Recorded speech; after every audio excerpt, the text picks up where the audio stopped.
Hi everybody, I'm Bob Schlenker of the Open Scroll. What I got going on today here is we're going to look at 1 Corinthians 11 verses 1 through 17 in a special way.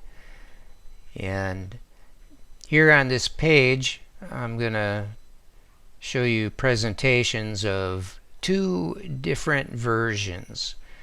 First as a chiasmus and then a parallelism, and I'll describe that more in a little bit. Not everybody's going to be interested in this entire thing, but I'm going to go through some of the details for those of you who are interested, who really are passionate to learn the details and to learn whatever else there is to be gleaned along the way. Now, I begin by pointing to another study that I recently produced. These presentations are supplemental to this study, Head Covering, the Modeling of Divine Order, and associated video. You can watch the video here, of course. I'm going to go to this page, and if this isn't familiar, this would be a good read first, because that will explain a lot about why we're going to look at two versions of the focal text. So here I have an introduction, and then I have my personal testimony. I deal with the question, is a woman's hair the covering? Then the question of whether or not it's culturally relevant. And then I talk about the glory language, which you may have never heard about before. Then I get into some more peripheral issues, and I lead into that with a discussion of two kinds of heads, and then a symbol of authority on her head because of the angels, which is a very curious matter. And then I talk about meaning and the need to observe and respect context, and there's a reason why I focus on this here. I'm just going to read through this section because it's a really good segue into our details. In this section, we're going to look at this passage about head covering in a way that may redefine your conception of context when it comes to the Bible. Context is defined as the part of a text or statement that surrounds a particular word or passage and determines its meaning.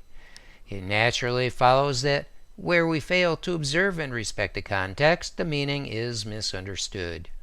I touched on this in the previous section with the following example. Therefore, the woman ought to have a symbol of authority on her head because of the angels. If we don't stay tethered to the subject of authority on her head, the reasoning of why the woman ought to have that will be misunderstood. The intrinsic and profound message about the influential testimony on the powerful angelic realm is subsequently lost, and it matters. Because I see the value of getting the proper meaning as opposed to being deceived, I'm very passionate about context, even the special way it manifests with stunning precision in the biblical text. The kind of study I'm introducing here will be novel to some of you. Have you ever noticed how there occasionally seems to be a rather excessive amount of repetition in the biblical text? Such repetition allows for the placement of emphasis, but more than that, it provides for the generation of exquisite patterns that are altogether beautifully expressive and at the same time informative. Think about the patterns in poetry, with meter and verse and balanced lines with words that rhyme. Repeating elements are designed to make one line match another, and collections of lines match other collections. Think about song lyrics, where the patterns and the musical composition complement each other. You may be surprised to learn that the entirety of the biblical text exhibits this kind of structure. This highly organized linguistic structure is generally referred to in scholarly circles as chiasm or parallelism. I'm not a scholar, and few scholars have expressed any interest in me or my work, so this is for you, dear saint. My interest here is in the featured passage in the 11th chapter of 1 Corinthians. I could make a very lengthy presentation of this, but I'm only going to touch on it fairly lightly. And I have a sample that's clipped from it here. And here you see a small representative sample clipped from the larger work. The full representation of 2 different interactive versions of the passage may be found on this page. And we're going to go back and take a look at that. I may publish some videos explaining these soon, Lord willing. Well, here we are. I want you to be able to affirm that this passage bears the signature of the divine because the highly ordered structure authenticates the passage and Paul's message about head covering. When you recognize the author's handiwork, you know this isn't merely the work of Paul or some other man. For you personally to become convinced, your first step is to verify that what I represent as the biblical text in these 2 interactive versions is exactly that. You can compare that to the NASB 95. With no additions, subtractions, or changes. Yep, exactly as it is. And that's the easy part. Then comes the exciting part. Interact with the text and consider the highlighted pairings until you can affirm that the matches and patterns are legitimate. Yes, you have to focus and concentrate, but the interactive features make it easier than you might suspect. Once you have gained confidence in the display of the author's remarkable designs, patiently and prayerfully explore both of these interactive versions. Seek the author's help in gleaning the kinds of insights that will affirm the lessons I've presented in this study, and in discovering whatever other precious insights the Lord Jesus might be pleased to grant you. So we're going to take a little time to compare the matches and consider a little bit of the detail. But I'm going to leave most of that up to you according to your interest, because it's a do-it-yourself kind of thing. So in this study, again, I put both of them in here as an introduction. I've worked out 2 different versions of the design of this very profound passage of Scripture. These are so compelling that I felt it necessary to present both of them here. I invite you to hover your mouse cursor over or tap on, if using a touchscreen device, the presentation's lines of text and vertical bars to compare the colorful thematic pairings that are dynamically represented therein. Sounds maybe technical and complicated, and yet for more instruction read the directions found at the bottom of the page, but for the most part it's intuitive. Just start to explore it and it should make sense. That's the point of all the effort that went into building out this kind of a presentation. Then you don't have to get into all the technical gobbledygook. So the first presentation illustrates 1 Corinthians 11, 1 through 17 as a chiasmus. A chiasmus, a chiasm, the Greek X, there's a crossing over, an inversion, and that's the nature of the structure here. To describe the basic structure most simply, what is written in verses 1 through 10a, which we see here in the darker blue, is repeated in verses 10b through 17, which we see in the slightly lighter blue. And this repetition is in reverse order. It's inverted. And I call it a 10 plus 10 chiasm. 10 because there's 10 elements that are repeated 1 to 1 in reverse order. This description is intended to help guide you as you explore this, as you interact with the presentation on your screen. Again, you probably don't need that kind of detail in order to see what's going on, but for some of you to be able to talk about these things and remember them, it's helpful to have a name to call the kind of structure that it is and so on, because we want to be very specific and particular with the details. So we'll be going through this one, and then I'll talk about this second one after that. So the first thing I'm going to do is, for your sake, I'm going to adjust the size of the presentation a little bit.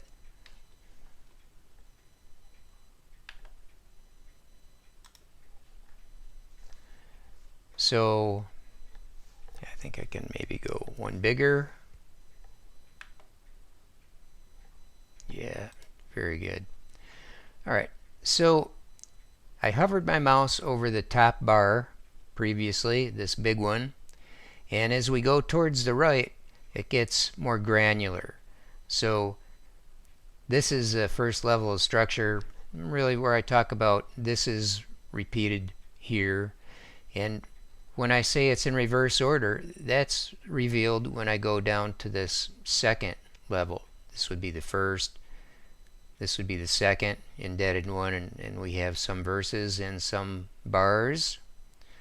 And then on the next level, which would be the third, then we have two more bars, and all the rest are lines. So when we compare these, we see 2 highlighted in blue when I hover over this first line here, which wraps down to 2, but I'm calling it one line because, yeah, if I shrunk it, it would just be on one line. But it has to wrap because of the size I've given it. So, be imitators of me, just as I also am of Christ. Now I praise you because you remember me in everything and hold firmly to the traditions, just as I delivered them to you. And what I'm saying is that that matches verse 17 in some way. But in giving this instruction, I do not praise you because you come together not for the better, but for the worse. Now, how are they matched? Well, let's consider from verse 2, I praise you, and it compares to verse 17, and there's a contrast. I do not praise you. See how it's balanced? There's a match there. And it says, I praise you because, and in 17, I do not praise you because you. See, it's not difficult to see. Now, if you want to get really technical, I could actually have broken this out into an 11 plus 11, because these outer lines I could break into 2, which will match the same pattern of being a chiasm. And if I break it after traditions here and make the next line just as I delivered them to you, there's going to be an inverse order down here. And so just as I delivered them to you compares to but in giving this instruction. And then I would break the line there. I do not praise you. And it would again match up here with I praise you. But I chose to make it a 10 plus 10 instead of an 11 plus 11 because I felt like it was consistent and it just made more sense. So yeah, there are options in how things are done, but regardless of an 11 by 11 or a 10 by 10, you can see, yeah, it's valid. There's a match. What about in these next? So let's count them before we go on to the next. This would be, if we do the traditional labeling, this would be an A, B, C, D, E, F, G, H, I, J. And then down here, this would be J prime, and so on, down to A prime. And so A on top, where it's first introduced, and then A prime down on the bottom, right? So this would be the B and B prime. But I want you, and verse 16, but, yep. So this is interesting because it's matching the declaration of authority expressed in headship. And this is something that he wants us to understand. And when we get down to verse 16, it's interesting because there's really a hesitance to accept this headship. And Paul, as an apostle, is writing here by the Spirit of God, and he has authority of Christ to do so. He's like a special agent. But when we get down to verse 16, people are going to contend with him about that. And they're going to argue. And that's really not respecting the headship. And so that's one way that they compare. And he's using this argument in verse 16 to settle the contention, because he's saying that there's authority in the tradition, in the practice of all the other churches of God who are accepting of and compliant with the headship and the expression of the rest of the subject here, which has to do with covering the head and hair length. So when we go down to the next section, well, it's expanded. How about that? It's no longer a single line. So in C and C prime on this main level, we're going to compare 3 lines to 3. And so I'm saying that 4 and 5 are repeated in 14 and 15, right? Very simply. And how are they repeated? In the same order. A, B, C. Right? A and A prime, then B and B prime, then C and C prime. So we're going in a transition from this chiastic structure. Once we get past that, now we have to break out of the chiasm on a granular level. We could just lump them in and say they're all just one line, but we're going to be more granular than that, and we're going to separate that out because there's a change in order. It's changed from reverse order in the parent context, and now it's gone into what they call a parallelism in the same order. How so? Let's compare the lines. Every man who has something on his head while praying or prophesying disgraces his head. That matches to, does not even nature itself teach you that if a man has long hair, it is a dishonor to him? So here we have a man, and some act disgraces his head, and in the matching line we have, dealing with the man, something that's a dishonor to him. So that's easily seen as comparable. In the next matching, verse 5a, and I say A because there's 2 lines. This would be line 5a and then line 5b underneath it, and it matches verse 15a, right? But every woman who has her head uncovered while praying or prophesying disgraces her head. So it's a woman, and it's the opposite, where instead of having something on his head like the man, now the woman has her head uncovered, and both are disgracing their heads. So there's a difference in the gender roles, and it's expressed differently in this manner of covering the head, right? So, but if a woman has long hair, it is a glory to her. Oh, well, on one we're talking about this head uncovered, and then we have a woman with long hair, and it's a glory to her. So we have a contrast. We're not talking about the same kind of covering. We're talking about hair, which is not something you're removing and putting on, right? So here it's a glory to her, in contrast to what disgraces, right? And so there's 2 differences. One in the kind of behavior we're talking about that has to do with the uppermost appendage, and in one it's a disgrace, and the other it's a glory. So easily enough seen that they compare.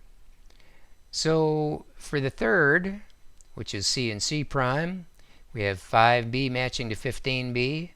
For she is one and the same as the woman whose head is shaved.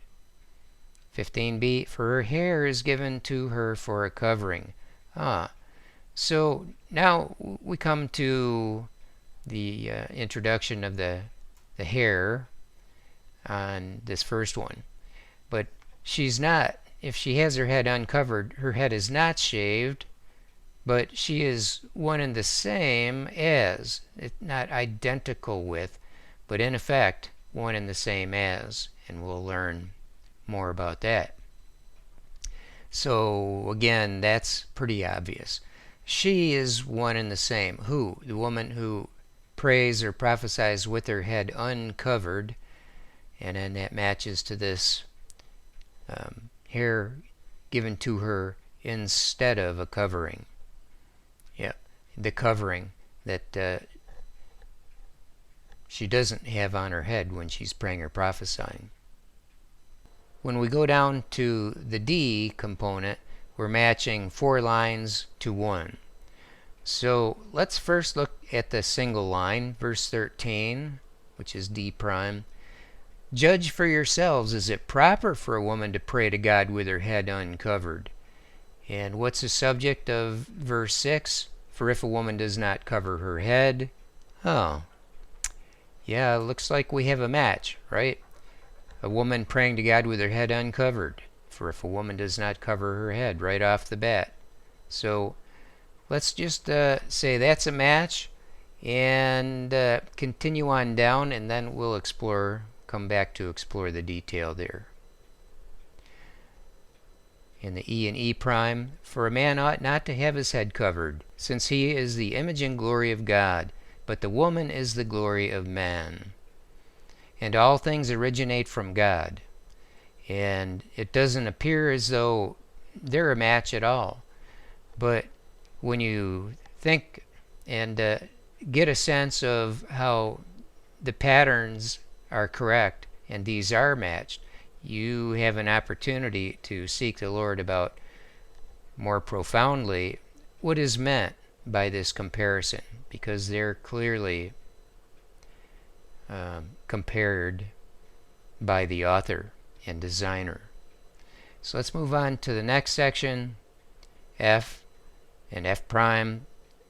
For man does not originate from woman, line 8a, and that matches to 12b. So also the man has his birth through the woman. Oh, interesting comparison there. We're talking about origin and birth. The man does not originate from woman. The man has his birth through the woman. Clearly, originating and birth have opposite senses here, right? Or opposing. But it's clearly matched. So in G and G prime, line 8b matches with 12a, but woman from man. What? Woman originates, right, from man. And then what do we read in 12a? For as the woman originates from the man, well, boom. That's as easy as it gets, right? That's a match. Now in H and H prime, we have verse 9a matched to 11b. For indeed man was not created for the woman's sake. And 11b, nor is man independent of woman. And so we've introduced the idea of independence there. So man not created for the woman's sake. And then something that compares on some level, nor is man independent of woman. And we're going to see in the context here, obviously it's in the Lord. Men and women are dependent on each other. And so that concept here is introduced here in H and I. So I and I prime, 9b, but woman for the man's sake, 11a. However, in the Lord, neither is woman independent of man. So it's the woman and being compared to the man, and we have a a dependence in the Lord, and we have something that's really contrasted with a woman being created for the man's sake. So they're different in some ways, yet obviously it's a legitimate match from line to line. Now in J and J prime, both are verse 10, 10a, therefore the woman ought to have a symbol of authority on her head, and J prime, 10b, because of the angels. And therefore, because of the angels really goes together, right? And what is the specific context of this? Therefore, because of the angels, how do we understand that? Well, it has to do with the woman and why she ought to have a symbol of authority or authority on her head. And so we see here, this is at the center of the pivot, right? We have it in a sense going out and then returning back. And so the inversion pivots here. And inversions have their emphasis placed at the pivot. It's very natural. And so this, which I cover in the study that I pointed you to about head covering and divine order, this is important. It's given a focus here. Now, I have a couple of comments, and then I also want to explore this substructure of verse 6. 6a and b are repeated in C and D in reverse order. It's a chiasm. For if a woman does not cover her head, let her cover her head. You see what's in common there, right? Cover her head. And then let her also have her hair cut off. But if it is disgraceful for a woman to have her hair cut off or her head shaved, pretty obvious, right? So what we have is very clear. The lines obviously match, and I already showed you how 6 matches 13. But I'm going to expose this comment. You can see the cursor turns into a pointing finger hand, and when you click on it, this comment box pops up. What is written in 6a and b is repeated in 6c and d. Yep. And now I've chosen to illustrate the repetition as being in the reverse order, right? Chiasmus. But an equally compelling argument can be made that the repetition is in the same order. Parallelism. Really? Or am I just indecisive? Well, let's take a look at that. So, if a woman does not cover her head, I'm saying that that's going to match this, because it's parallelism. So you can ignore this highlighting. For if a woman does not cover her head, for if, but if a woman does not cover her head, to have her hair cut off or her head shaved. Interesting. There's comparison and contrast, because here we're talking about something that's not her hair, and here we're talking about her hair, right? This does not force the meaning that, oh, covering her head, that means it's with hair, because we've already demonstrated ad nauseum in the other study that that's just not valid. It's an absurdity to make that claim. So with A and A prime here, and then B and B prime, let's consider that. Let her also have her hair cut off. Let her, okay, so that's pretty obvious, right? Let her, yeah. So here's your choices, right? And very simply, this is a choice that a woman really should make. And that's why Paul makes this argument so forcibly. So let her also have her hair cut off. Yeah, right? So, and we know that that's shameful. So, what should she do? Should she do what's shameful? No. Just let her cover her head. This has to be a free will thing, and she should be doing it not only free will, but for the right reasons. And so, I think I made the point effectively. It's both chiasmus and parallelism. And the point is, not that I can't decide which is better, the point is, it's both ways. Just like I show you that this whole thing can be taken as a chiasmus or a parallelism. Yeah, because God is clever like that, and that's how he chose to reveal this. And let's go down to this comment. The underlined in brown here means there's a click event, and you can see the cursor turns to a hand. If you got a tablet, you can tap on that. So the NASB version, which this is NASB 95, which they're the same. The NASB version would seem to be better rendered in the way of Young's literal translation. Verse 15. And a woman, if she have long hair, a glory it is to her, because the hair instead of a covering hath been given to her. Yeah. And what's the point of that? Well, again, I'll refer you to the other study.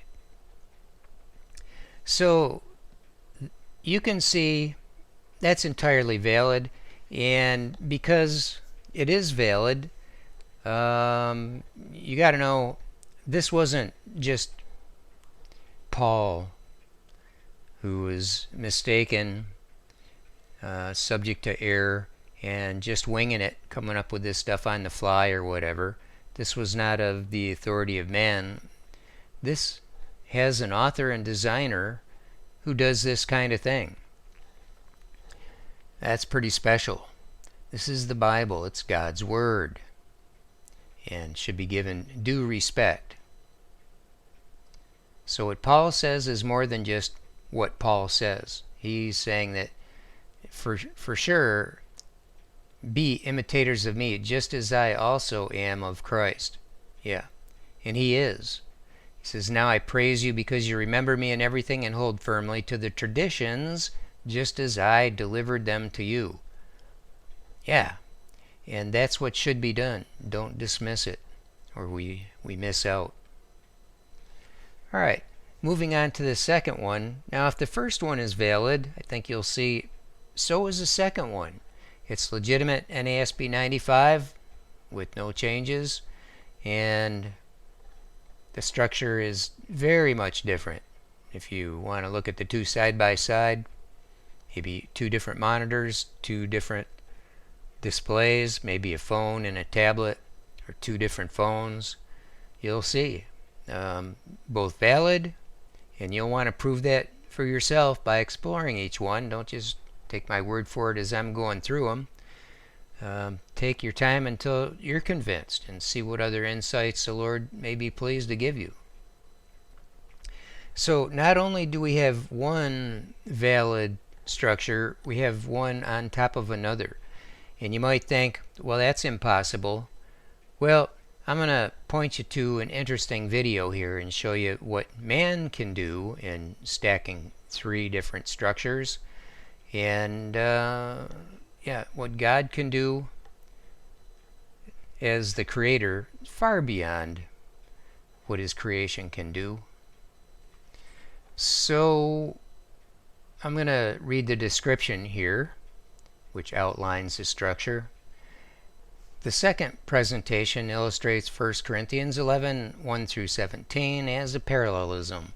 To describe the basic structure most simply, what is written in verses 1 and 2 is repeated in verses 3 through 17 in the same order as a 2 plus 2 parallelism. The bulk of the text is within what is technically labeled the A' section.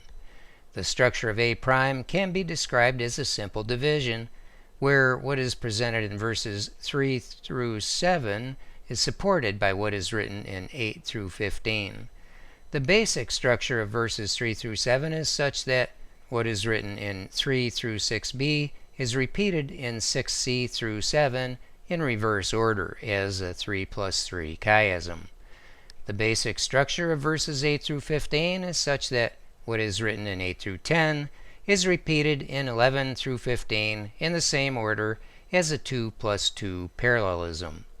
And again, I want to encourage you, don't get lost with all the blah, blah, blah, blah, blah, because if you just explore it on your own and pay attention to what's being highlighted and so on, it's self-explanatory. And then you can just focus very simply on the things that you see matched up. I have a couple of comments embedded in this. And in this one, I'll just start out with these. I'm going to size this first to fit on the screen. Okay. Harder to read, but it all fits on the screen, which is important. So I said it's a 2 plus 2 parallelism. So that means what's here in the blue is actually repeated down here. So we have this top parts matching the bottom parts. This would be A and B, and then the matching in the lighter blue, the A prime, the B prime, right? So we have one line matching quite a bit of text, right?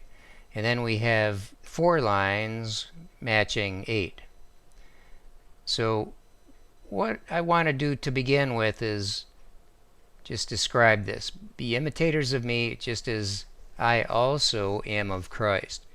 And what we're going to find there is that this is in verses 3 through 15 how, with regard to what the example looks like when it comes to the gender roles. This is being an imitator of Paul, who's an imitator of Christ.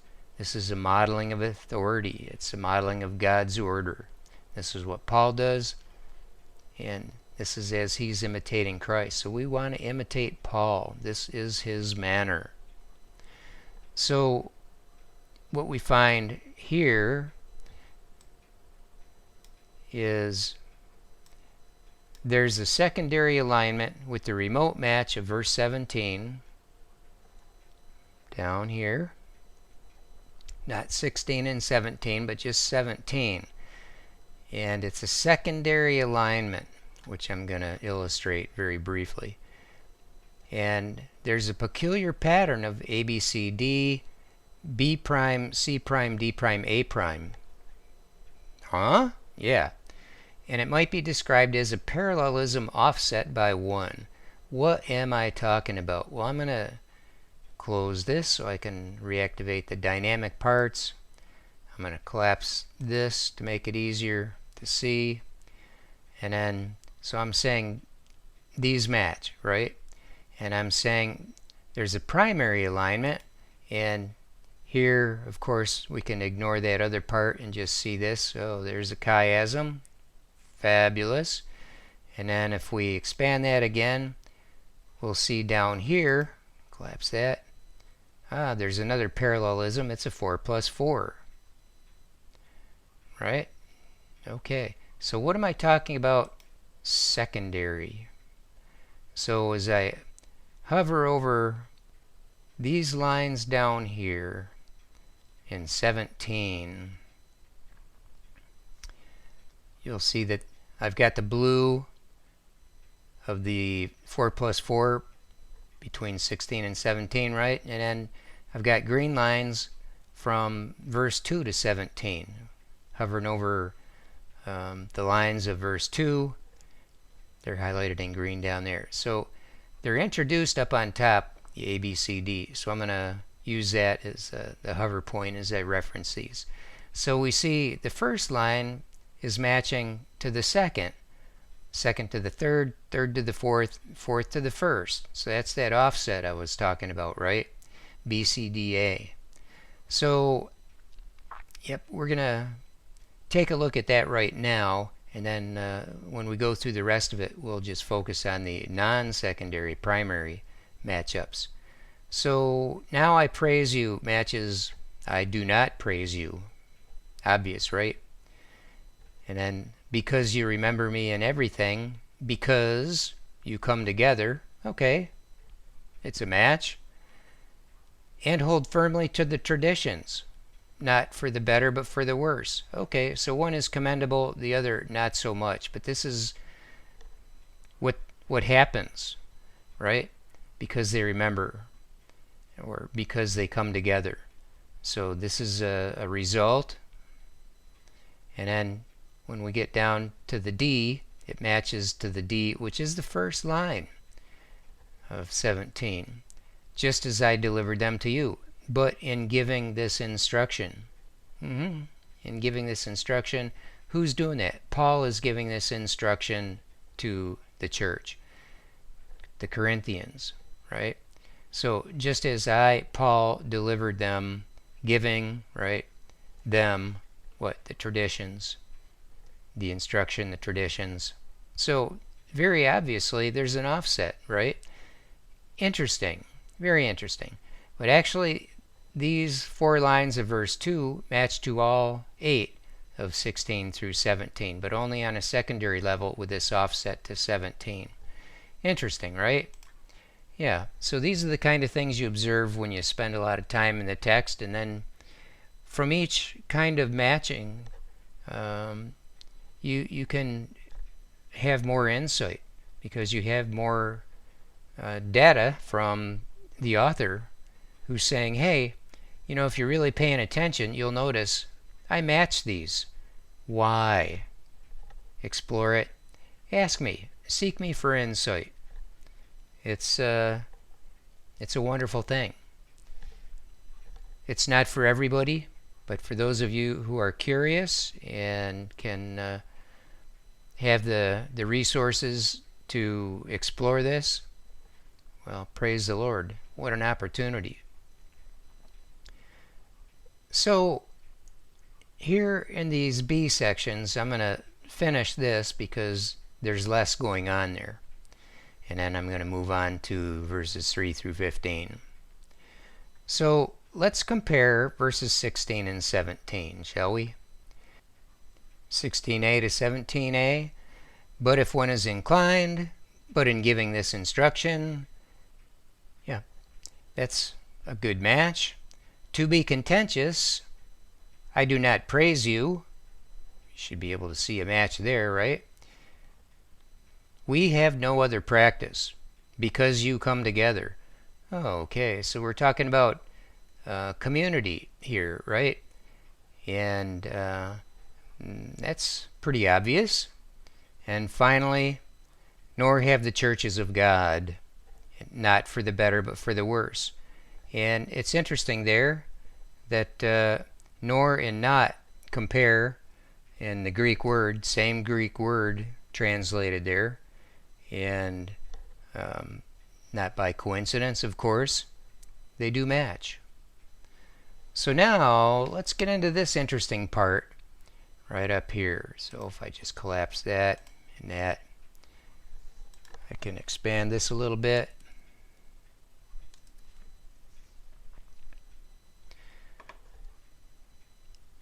So in this level, I have this block 3 through 7 and 8 through 15, and I don't explicitly connect the two. I don't say it's a chiasm. I don't say it's a parallelism. What is it? Seems to be neither, but the subjects are the same. They are clearly a match. So if there is a structure to it, it's above my pay grade. It hasn't been revealed to me. So let's compare them independently. Here I'm saying in 3 through 6b, it's repeated in 6c through 7. How so? In reverse order as a 3 plus 3 chiasm. But I want you to understand that Christ is the head of every man, and the man is the head of a woman, and God is the head of Christ. So this is headship. It's a line of authority, right? These are relationships. So what are we matching that to? Since he is the image and glory of God, but the woman is the glory of man, these are the relationships that are described in the match, right? And this has to do with identification or representation. And it's differing from the authority, but it's related to it. So the relationships are the key there. So then when we go to the next, it's again a line for a line, right? Every man who has something on his head while praying or prophesying disgraces his head. That matches to 7a. For a man ought not to have his head covered. Can we agree? There's a match. Yeah, pretty much a repetition. So when we have this next section, C and C prime, these are expanded, and expanded in a really interesting way. And I'm going to say what is written in 5a to b is repeated in 6a to b in the same order as a 2 plus 2 parallelism. What is written in 5a to b is also repeated in 6c to d in the reverse order as a 2 plus 2 chiasm. What is written in 6a and b is also repeated in 6c and d in the reverse order as a 2 plus 2 chiasm. And what? Yeah, so I call it a distributed or distributive pattern because the themes of the two lines of 6c and d are distributed across the 4 lines of 5 to 6b. And when you explore that for yourself, that should make a lot of sense. But let's close that and just look at this relationship where 5a and b are repeated in 6a and b. But every woman who has her head uncovered while praying or prophesying disgraces her head. For if a woman does not cover her head, and yeah, this woman does not cover her head, right? For she is one and the same as the woman whose head is shaved. Let her also have her hair cut off. Yep, hair cut off, shaved, same thing, right? So that's pretty obvious, pretty simple. It's a 2 plus 2 parallelism, right? But now when we come down here, the C and C prime relate. And how do they relate? Well, very interestingly, because we have, if we just hover over these down here in the C prime, the first line matches the second of those other two doubles, right? And then the second line matches the first. So what we see here is the relationship of a chiasm, right? And if I hover over these are how the order is introduced. A and B, and it's matched down here, A and B, parallelism, but when we get down to the next set, they're reversed. But every woman who has her head uncovered while praying or prophesying disgraces her head. Let her cover her head. Yeah. For if a woman does not cover her head, let her cover her head. For she is one and the same as the woman whose head is shaved. But if it is disgraceful for a woman to have her hair cut off or her head shaved, see a match there? Let her also have her hair cut off. But if it is disgraceful for a woman to have her hair cut off or her head shaved, yeah, right? Clearly the pattern I described. Is it a little complicated? Yeah. Well, if you were going to write music to that and sing it, oh, it'd be beautiful. Great harmonies, right? Very expressive. So when you think about it in a sense with a complexity we can relate to very easily, this is not an impossibility or anything that's really difficult for the Most High God. This is just an expression of who He is, and in a way of conveying beauty in one sense in how the text is expressed, expressing order, very refined order, where divine order is the subject. Now let's turn our attention to 8 through 15. And it's very interesting because, again, we have the two sections matching up to each other. Up here, it's a 3 plus 3 chiasm. Down here, it's a 2 plus 2 parallelism. 4 lines followed by 1, pretty straightforward. And when we get down to this section here, we have a bunch more lines, but in the first instance, it's a 2 plus 2 chiasm, and then here we have another 2 plus 2 chiasm, right?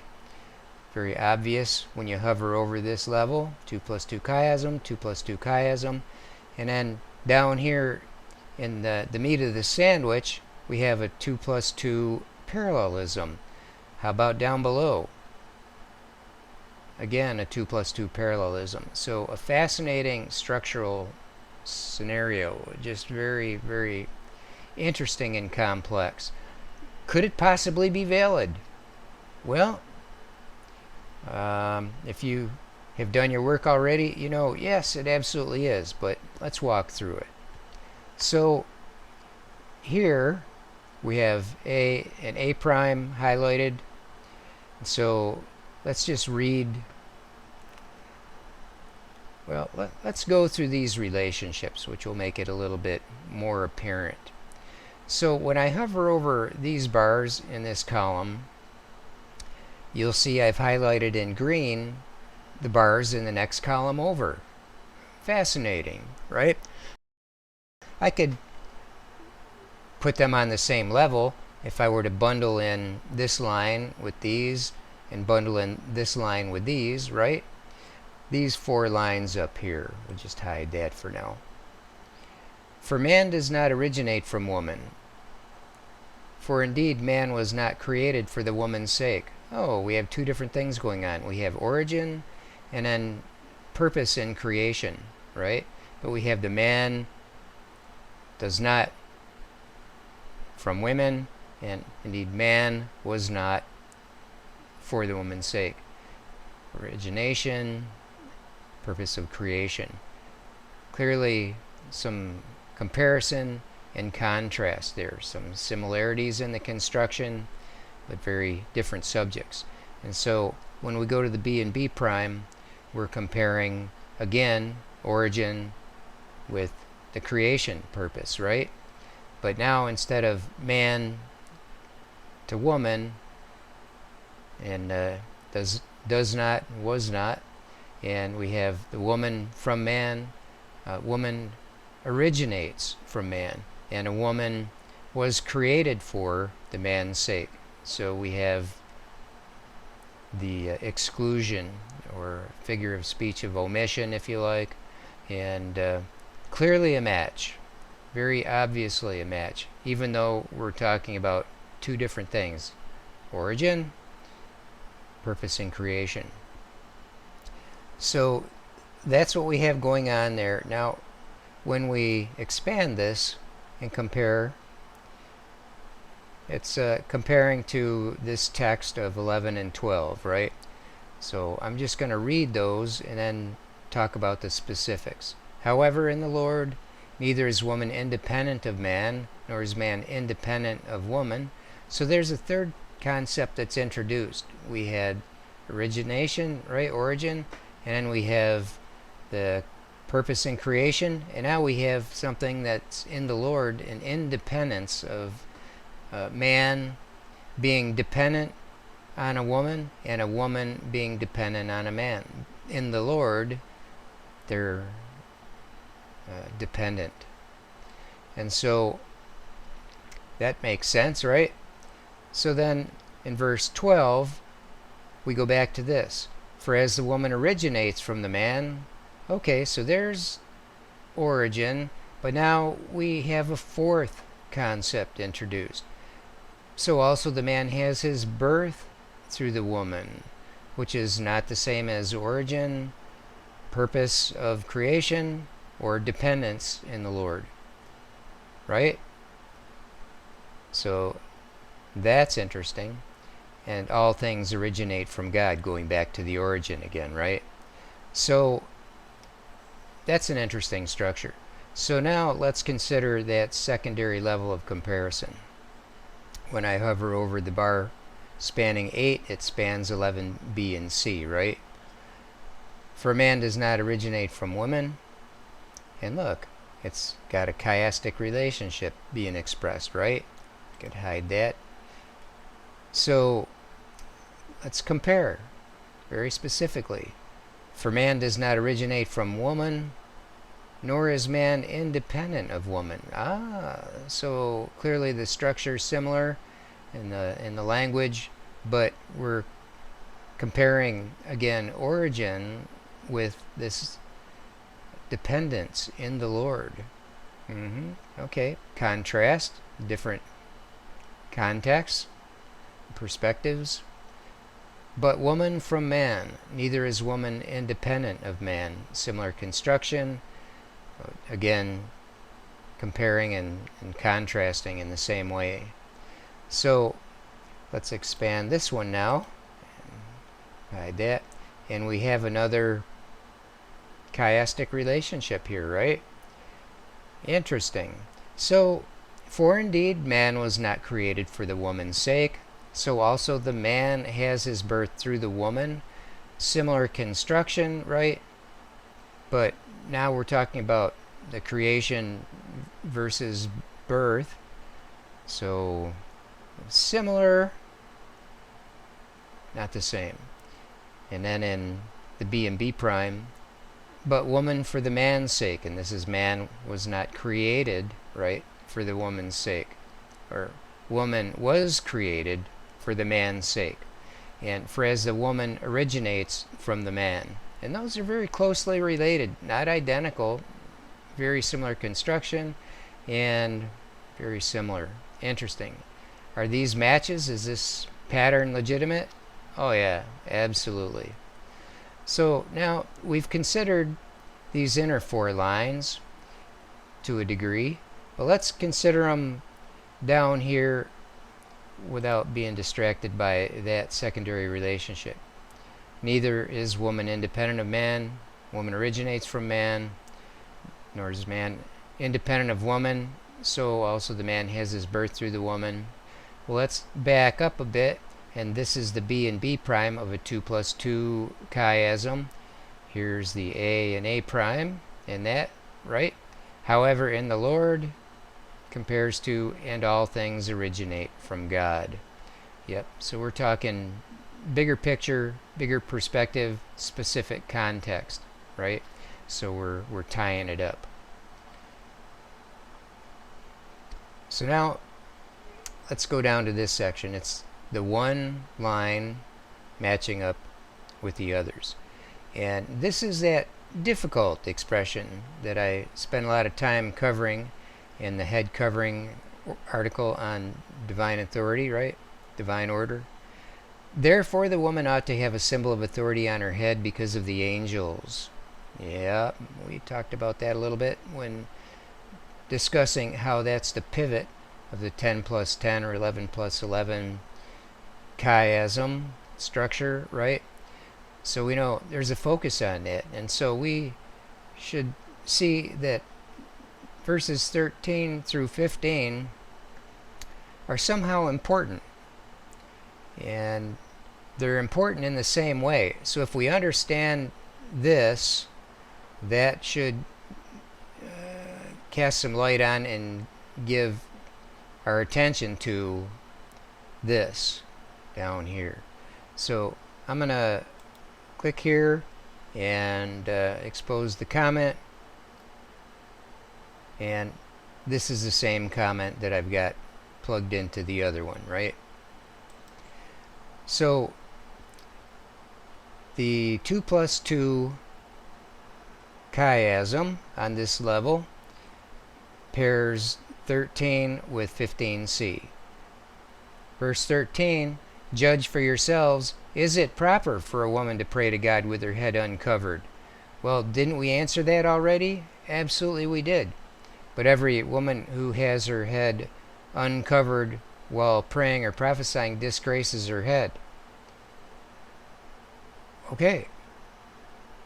Question answered already, right? And now here we go on to learn something about what nature itself teaches us. Does not even nature itself teach you that if a man has long hair? And that compares to 15a, but if a woman has long hair, see? And then the B in this 2 plus 2 parallelism of 14 to 15, it is a dishonor to him. It is a glory to her. Clear difference between the sexes. Clearly, it's a 2 plus 2 parallelism. Is this a valid structure? We've been through it pretty closely. Yes. Is there more insight to be gleaned? Oh yeah. We touched on some of it, but there's more there. I've discerned 2 to the best of my ability here in this presentation. Could there be 3? Well, I think there's different levels of different kinds of code running through the text, and this is merely one of them. That's a linguistic pattern-based code, and it's the only one that I've found that's this extensive, that has 2 equally compelling versions. When I've developed many other passages, I've found very compelling versions that have caused me to diverge at one point to save one version and then take it in another direction. And is it multiple layers of different versions everywhere? Well, that's way above my pay grade to provide an answer for that, but it doesn't seem unlikely. And we will have ages and ages to explore such things as this when we're far more capable, I must say, and perhaps not even needing monitors on our computers. Well, God bless you, everybody. Bye-bye.